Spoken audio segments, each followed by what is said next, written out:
Assalamu alaikum wa rahmatullahi wa barakatuh. Que la paix soit sur vous ainsi que la miséricorde et la bénédiction. La réflexion du jour va porter sur l'argent, la richesse d'un point de vue islamique.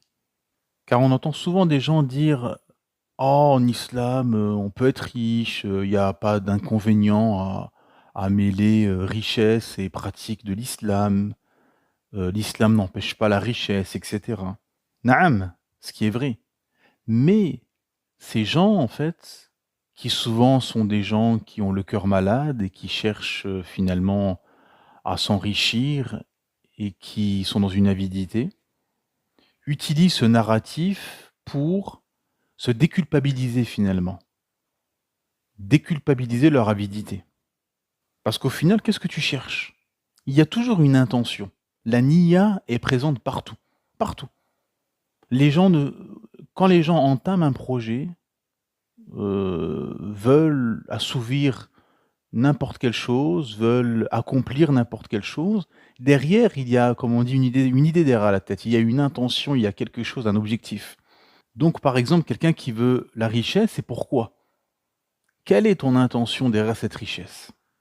Pour des projets nobles ou bien pour accumuler un maximum de biens, pour jouir de cette dunya et ses plaisirs et voire même ses tentations?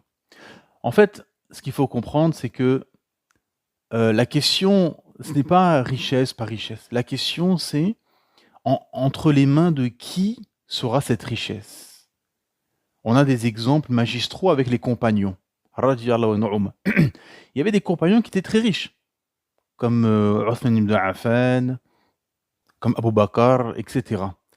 Mais cette richesse ne les a pas corrompus, ne les a pas fait dévier du chemin. Au contraire, ça a été un moyen et un levier d'encore plus adorer Allah, de financer des guerres, d'affranchir des esclaves et de donner aux pauvres, aux démunis et aux voyageurs en détresse.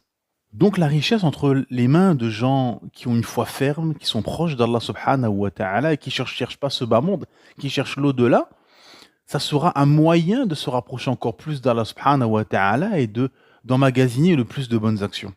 À l'inverse, ceux qui penchent vers cette dunya, qui ont les cœurs malades, etc., ça sera pour beaucoup des moyens de perte, voire d'égarement.